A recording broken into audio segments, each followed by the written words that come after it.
Hello! Whoa, these are too big.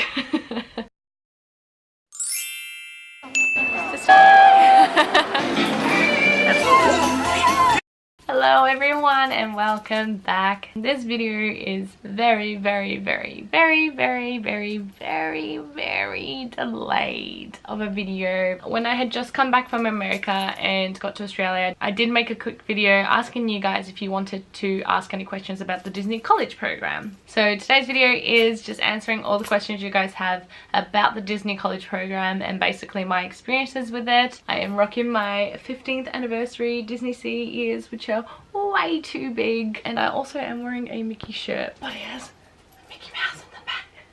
How cute is that? I will try to answer in sections. I basically got living, working, and then other questions like finances and school and stuff like that, although I will probably most definitely get sidetracked a lot. I don't even know where to start and where to end talking about this program. One thing I'm going to say from the very beginning is that it literally was the best experience of my life, hands down. I can say that. I met amazing people, I gained amazing experiences and memories from it, and I would do it all over again in a second. 1000%. I would right now just be like, go back to the very beginning. There's of course times that are up and down, but even including all the down parts, I would do it all over again. But anyway, let's just get into the questions, because as I said, I'm a really rambler. First part is living.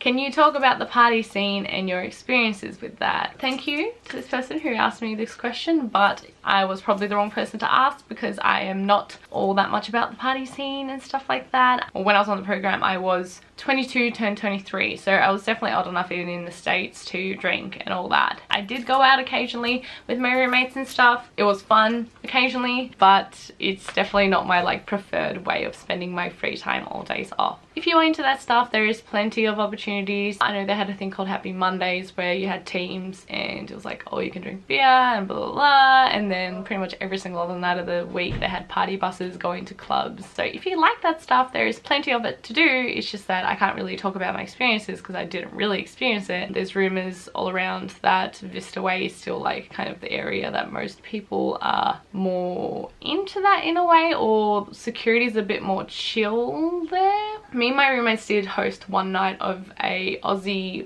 bush doof and had people over and had a couple drinks and stuff like that, but it was like before even midnight and security came and shut us down.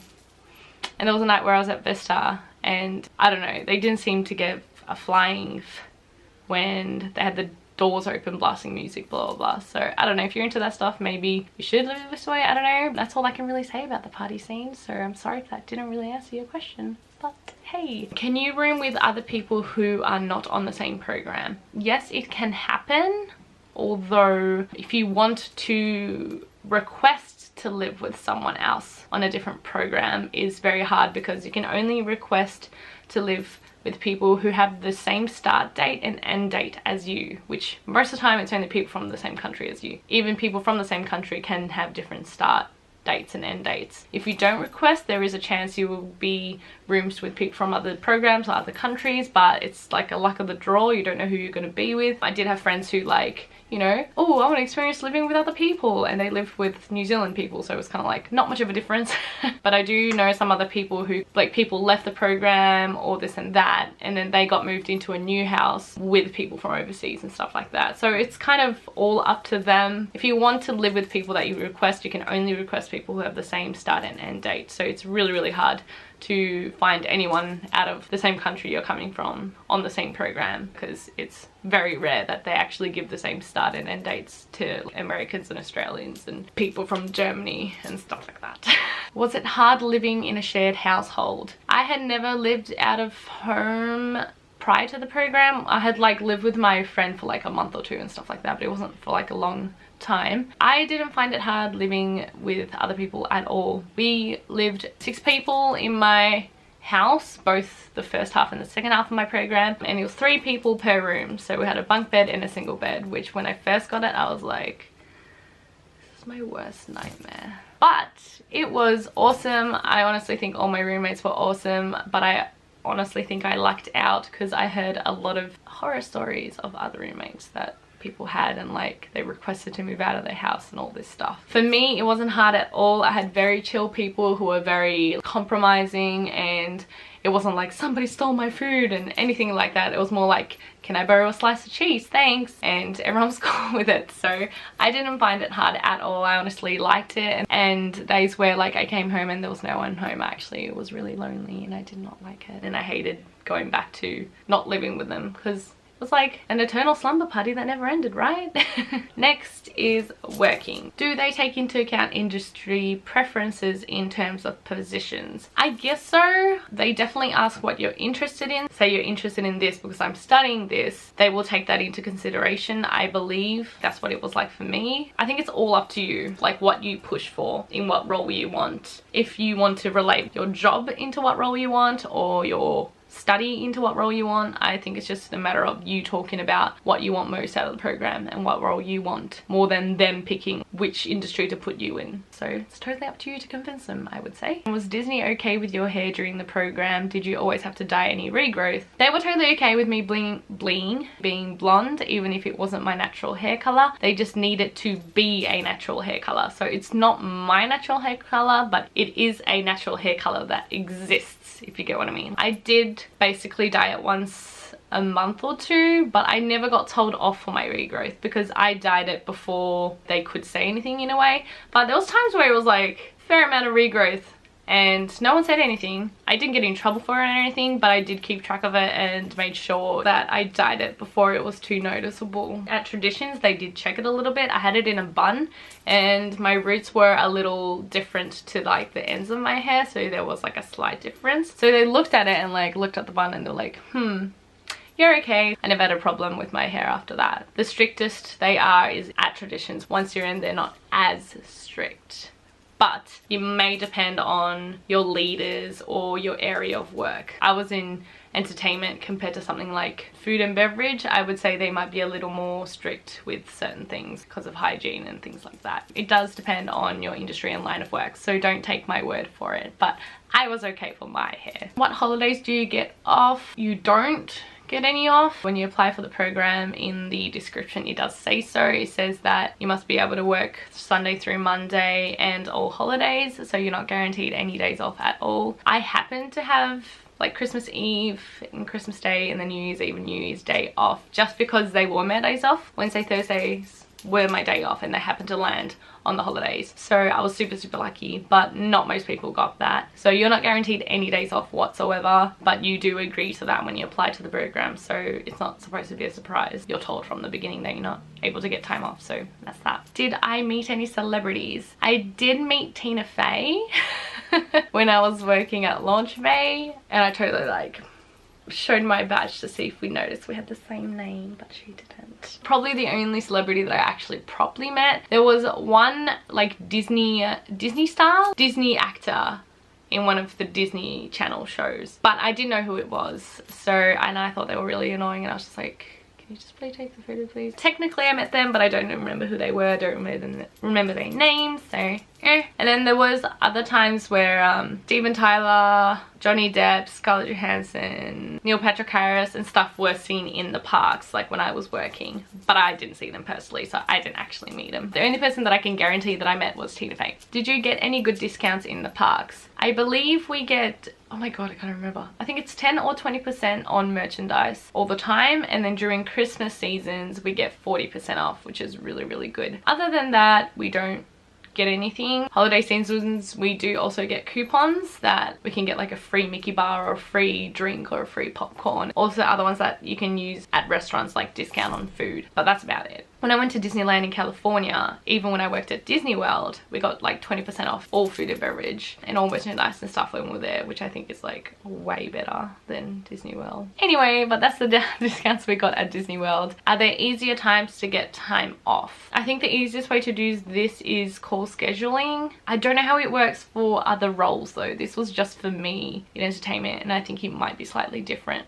for other roles. I'm not quite sure. We like operate on different things, so there's some things that are the same and some are not, so I can't really say so. But for me, it was to call scheduling, and they could tell me like which dates were busy and which days were not. Like these dates in this month, no one's asked for time off, so you'll be able to get it off. And then there was other times where it's like there's a good chance you won't get it off because so many people have asked for the time off. So I would say that's the best way, is to call scheduling and ask them. Did Disney help you organize a bank account? Yes, they already have it made for you. They give you a card and they give you the details, and your pay gets put in there straight away, and they provide it like from day one when you're there, so you don't have to worry about that. I did end up opening a bank account with Chase as well because it was easier to make transfers from overseas and stuff. Is everyone given the option to extend? I believe so. I didn't really hear of anyone who didn't get an offer, so I think like 99% of the time you do get an offer. Maybe if you've been like really terrible at your job or like haven't been showing up, maybe they won't give you an extension, but everyone who I knew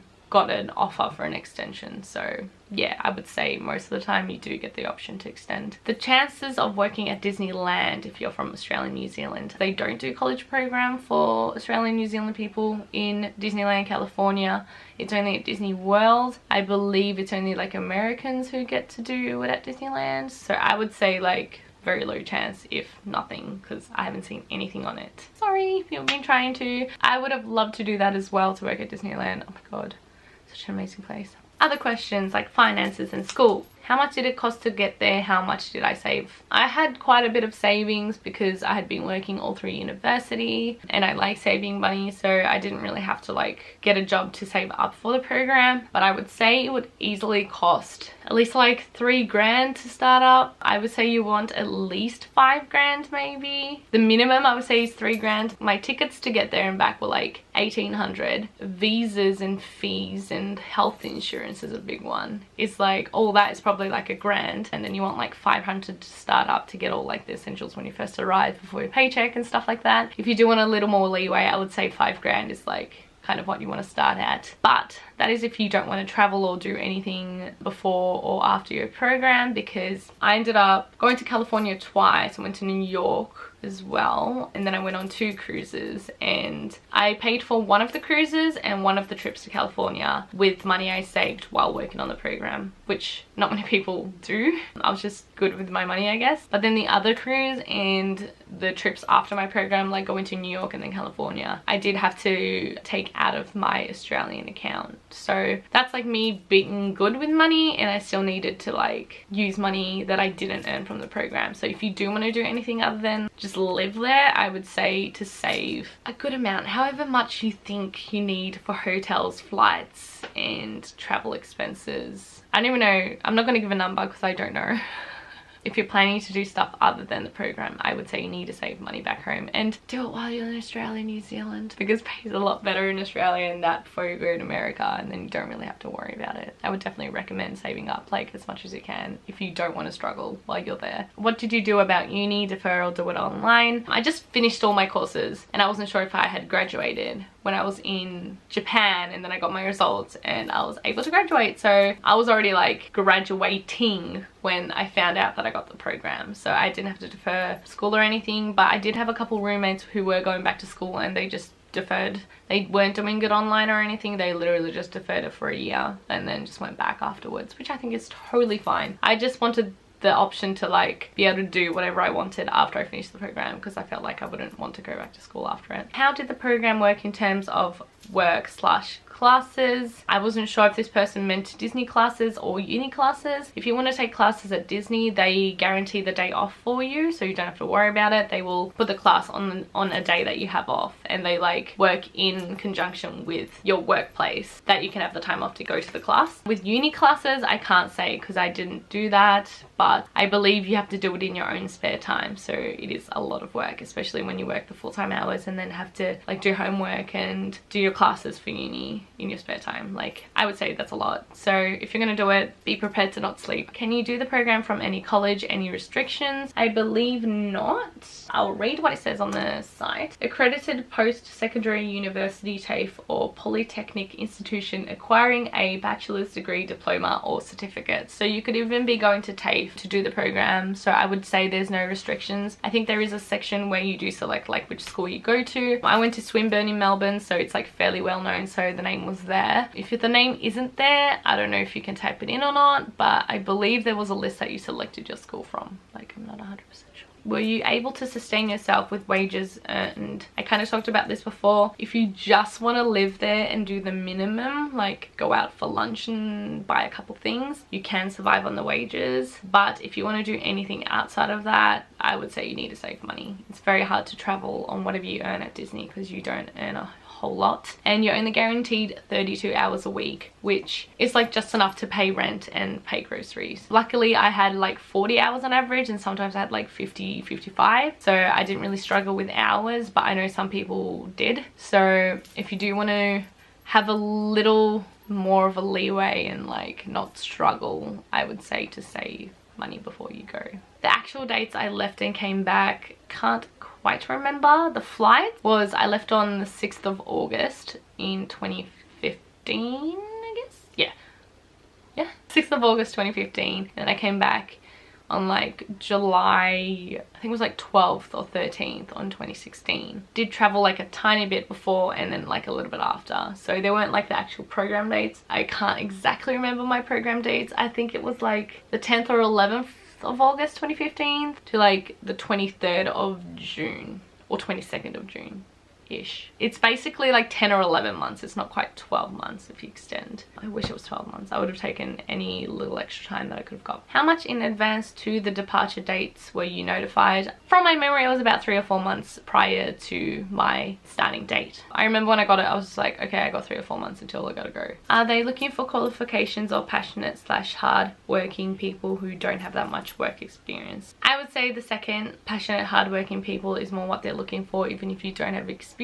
During the interview, I would just say kind of appeal to them how much you want to do this program and why you want the experience and this and that, rather than what you're qualified. I talked kind of about both. I did talk about how I believe I'm qualified for which roles I want, but I also like love Disney. So I think as long as you're passionate and you're willing to like put in the work, it doesn't matter if you're not trained in or qualified for any of the roles. That is all the questions. Yay! This is probably a really long video, but my battery is also about to run out, so I do have to finish off fairly quick. In summary, as I said at the start, this was such an amazing experience, and I'm actually trying really hard right now to go back because I loved it so much. I didn't really experience what it is to live like in America, I would say, more so than to live at Disney. So a lot of people ask me about that, but I'm like, I'm sorry, all I did was pretty much work and go to the parks, and I didn't have a car, so I didn't go out that much. I didn't travel that much. The only part I traveled was to California, which I went to Disney once again,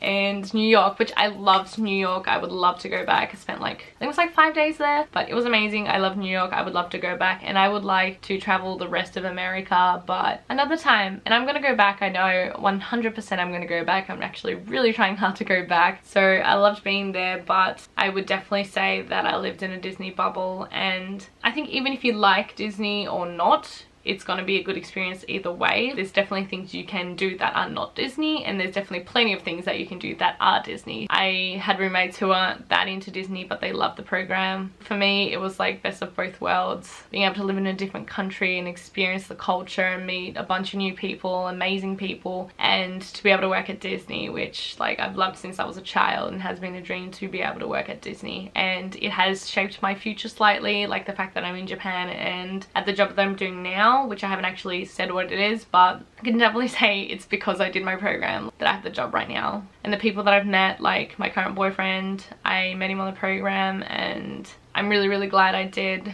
And all the amazing lifelong friends that I've made on it. If there's like even a slight want in you that you want to do this program, I would say go for it. And if you don't end up liking it, you can stop in 5 months. It's not that much of your life, but if it does turn out to be as good as I experienced it, you would regret not doing it, because I can't even imagine if I never found this. Like, It was just amazing. I want to go back so bad. But anyway, I hope this video was a bit of a help to those who are thinking about applying or have applied and maybe waiting for an offer but not know what to do with the offer. Can definitely say that it was the best year of my life, I guess, like the best experience I've ever had. So go for it. Good luck to all of you, and I will see you guys next time. Bye.